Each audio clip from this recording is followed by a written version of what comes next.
Sumikat ang araw sa Manhattan na nagbibigay ng ginintuang kinang sa mga skyscrapers. Si Natasha Kingsley, 17, ay bumaba mula sa subway sa Times Square.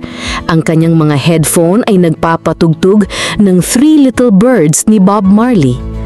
Ang musika ay kanyang kalasag laban sa kaguluhan ng lungsod, mga busina ng taxi, sumisigaw ng mga nagtitinda at ang bigat ng kanyang sariling nagkakalas na buhay. Isang imigranteng Jamaican, walang dokumento, si Natasha ay naharap sa malupit na katotohanan. Ang deportasyon ng kanyang pamilya ay nakatakda sa hating gabi. Ngayon ang kanyang huling araw sa Amerika, ang tanging tahanan na kanyang nalaman. Hawak ang isang folder ng mga legal na dokumento, siya ay patungo sa tanggapan ng imigrasyon. Ang kanyang isip ay puno ng mga argumento upang baliktarin ang desisyon. Ang agham ang kanyang pundasyon, mga katotohanan, lohika, kontrol. Ngunit kahit ito ay parang nanginginig na ngayon. Sa kabilang panig ng bayan, si Daniel B., 17 rin, ay nakaupo sa isang masikip na coffee shop, nagsusulat ng tula sa isang kupas na notebook. Isang Korean-American na may mga mata na puno ng kaluluwa at hindi mapakali na puso. Siya ay nahuli sa paghila-hila sa pagitan ng kanyang mga pangarap at mga inaasahan ng kanyang mga magulang. Gusto nila na maging doktor siya upang masiguro ang isang matatag na hinaharap sa pamamagitan ng degree mula sa Yale. Ngunit ang kaluluwa ni Daniel ay tumutungo sa mga salita, hindi sa mga bisturi. Ngayon, dapat siya ay nasa isang panayam sa admisyon sa Yale, ngunit ang kanyang panulat ay mas tapat kaysa sa kanyang mga inensayong sagot. Sumulat siya tungkol sa mga bituin, tungkol sa pananabik, tungkol sa isang buhay na hindi niya alam kung paano angkinin. Namagitan ng tadhana sa isang mataong interseksyon, si Natasha na wala sa pag-iisip ay hindi nakita ang kotseng mabilis na tumawid sa pulang ilaw. Bumagal ang oras habang papalapit ang mga headlights. Biglang hinablot ng isang kamay ang kanyang braso, hinila siya pabalik sa bangketa. Ang kanyang folder ay bumukas, ang mga papel ay nagkalat na parang confetti. Habang tumitibok ang puso, lumingon siya at nakita ang isang lalaki, si Daniel, na lumuluhod upang kunin ang kanyang mga dokumento. Ang kanyang mainit na kayumangging mga mata ay natugunan ng kanya at ang ingay ng lungsod ay nawala sandali. "Okay ka ba?" tanong niya. Ibinigay ang folder. Tumanggo si Natasha, hinahintay ang kanyang hininga. "Oo, salamat. Hindi ko ito nakita." Ngumiti si Daniel, medyo nahihiya. "Siguro gusto ng universo na manatili ka pa." Itinaas ni Natasha ang isang kilay, may pag-aalinlangan. "Hindi nagmamalasakit ang universo sa akin." Ngumiti siya, hindi na tinagal. "Gusto mong magpustahan?" Naghiwalay sila. Si Natasha ay nagmamadali sa kanyang appointment, si Daniel sa kung saan-saan. Ngunit ang universo o something like it ay hindi pa tapos sa kanila. Isang dagok ang pagpupulong ni Natasha sa tanggapan ng imigrasyon. Ang opisyal, isang pagod na lalaki na may magulong mesa, ay sinulyapan ang kanyang mga dokumento at umiling. "Mahirap ito," sabi niya. "Sarado na ang kaso ng iyong pamilya maliban kung makakahanap ka ng himala ngayong gabi." Sumikip ang sikmura ni Natasha, ngulit pinilit niyang tumanggo. Ang kanyang lohikal na isip ay naghihintay ng plano. Lumabas siya sa lungsod. Ang bigat ng deadline ay lalong tumitindi. Nangangailangan ng sandali upang makahinga. Siya ay pumasok sa isang tindahan ng plaka, ang uri ng lugar kung saan ang mga vinyl at nostalgia ay nag-aalok ng pansamantalang pagtakas. Doon, habang naglilipat ng isang tumpok ng reggae albums, ay si Daniel. Tumingin siya, ang kanyang mukha ay nagliwanag sa pagkilala.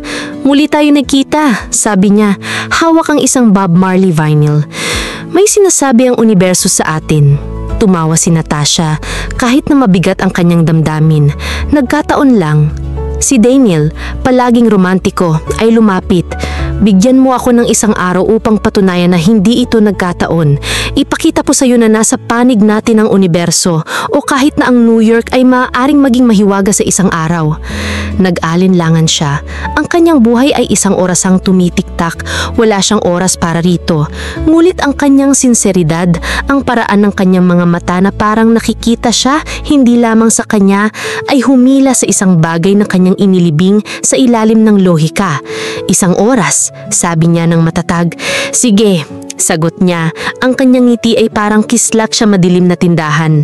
Nagsimula ang kanilang pakikipagsapalaran. Pinangunahan ni Daniel si Natasha sa isang pagbasa ng tula sa isang cafe sa Greenwich Village kung saan ang hangin ay may amoy ng espresso at ambisyon.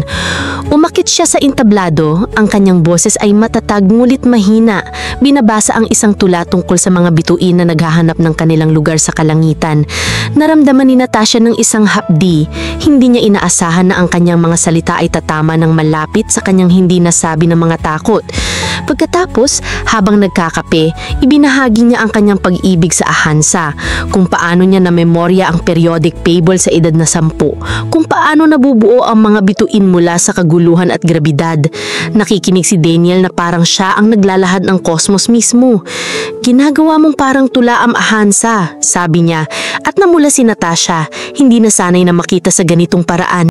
Ang oras ay humaba habang sila ay naglalakad sa Chinatown. Nagbabahagi ng steamed buns mula sa isang nagtitinda sa kalye.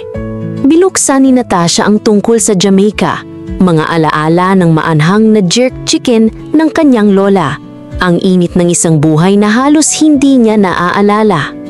Ibinahagi niya ang tungkol sa pakikibaka ng kanyang pamilya sa Amerika, ang palaging takot na mahuli, ang mga pangarap na ipinapasa nila sa kanya. Ibinahagi rin ni Daniel ang kanyang sariling bigat, ang presyon na maging mabuting anak, na sundin ang isang landas na parang isang kulungan. Ang kanyang mga magulang ay may-ari ng isang tindahan ng pangangalaga sa itim na buhok, isang negosyo na itinayo sa kanilang sariling pagsasikap bilang imigrante, at nakita nila ang kanyang tula bilang isang pagtataksil sa kanilang mga sakripisyo. Naramdaman mo na bang nabubuhay ka sa buhay ng iba? Tanong niya. Itinapon ng isang bato sa isang fountain. Palagi, inamin ni Natasha. Pero wala akong luhong pumili. Ang kanilang susunod na paghinto ay isang planetarium sa Central Park. Isang simboryo ng mga artipisyal na bituin na parang isang santuaryo mula sa ingay ng lungsod. Nakahiga ng magkatabi, pinanood nila ang mga konstelasyon na umiikot sa itaas. Hinintay ng kamay ni Daniel ang kanya. Ang kanyang mga daliri ay mainit at maingat. Tumatakbo ang puso ni Natasha. Hindi siya dapat makaramdam nito. Hindi ngayon. Hindi sa lahat na nasa panganib. Ngunit hindi siya humiwalay. Ang araw ay isang bituin din. Malumanay na sabi ni Daniel. Isa sa bilyon-bilyon. Pero ito ang nagbibigay buhay sa atin. Siguro kami rin. Maliit pero sapat para sa isa't isa kahit ngayon lang. Sumikip ang lalamunan ni Natasha. Aalis ako ngayon gabi, Daniel. Hindi ito maaaring maging ano paman. Lumingon siya sa kanya. Matagag ang mga mata. May halaga na ito. Nagsimulang lumubog ang araw. Naglalagay ng mahabang anino sa buong lungsod. Ang telepono ni Natasha ay nag-buzz na may text mula sa kanyang ina nagtatanong tungkol sa apela. Ang paalala ay ibinalik siya sa realidad. Sinabi niya kay Daniel na kailangan niyang mag-check-in sa kanyang abogado. Mulit hinikayat siya nito na gumawa ng isa pang paghinto, isang rooftop bar sa Brooklyn na may tanawin ng skyline. Ang lungsod ay kumikinang sa ibaba, isang tapiserya ng mga pangarap at pakikibaka. Hinugot ni Daniel ang kanyang notebook at binasa ang isang tula na kanyang isinulat habang sila ay naglalakad. Ito ay tungkol sa dalawang kaluluwa na nagkabanggaan sa isang araw, nagniningning tulad ng mga bituin bago maglaho. Basag ang kanyang boses sa huling linya at naramdaman ni Natasha ang mga luha sa kanyang mga mata. Siya ay gumugol ng mga taon sa pagtatayo ng mga pader. Lohika kaysa sa emosyon, kaligtasan kaysa sa pag-asa. Ngunit ang mga salita ni Daniel ay nagpabagsak sa mga ito. Hinalikan niya siya, matindi at panandalian. Ibinuhos ang lahat ng hindi niya masabi sa sandaling iyon. Hindi ako naniniwala sa tadhana, bulong niya, humihiwalay. Pero gusto kong maniwala rito. Kung gayon, maniwala sa atin, kahit ngayon lang, sabi niya. Muli ang kanyang telepono ay nag-buzz, sinira ang sandali. Ito ang kanyang abogado, isang himala. Isang clerical error sa kanilang kaso ang natagpuan, isang butas na maaaring magpabagal sa kanila kahit sa ilang buwan pa. Nanghina ang mga tuhod ni Natasha sa ginhawa, ngunit ang kagalakan ay mapait matamis. Tinignan niya si Daniel, ang kanyang mukha ay halo ng kaligayahan para sa kanya at kalungkutan para sa kung ano ang ibig sabihin nito. Nagawa mo, sabi niya, pinipilit ang isang ngiti. Nagtagumpay ang universo. Umiling si Natasha, tumutulo ang mga luha. Siguro kami lang ito. Habang lumulubog ang araw sa ilalim ng abot tanaw, nagpinta ng makulay na mga kahel at lila sa kalangitan, nakatayo sina Natasha at Daniel sa rooftop, buhay ang lungsod sa ibaba nila. Hindi nila alam kung ano ang susunod, kung tatagal ang pananatili ng kanyang pamilya, kung magkakita silang muli, o kung ang araw na ito ang lahat ng magkakaroon sila. Ngulit sa sandaling iyon, sapat na sila. Hinawakan ni Natasha ang kanyang kamay, malumanay ang kanyang boses. Kung mananatili ako, siguro makikita kita ulit. Tumanggo si Daniel, ang kanyang mga mata ay maliwanag na may hindi natuloy na luha.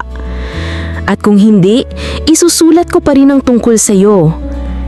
Nakatayo silang magkasama, dalawang kabataan mula sa magkaibang mundo, ang kanilang mga puso ay magkaugnay sa isang perpekto panandaliang araw.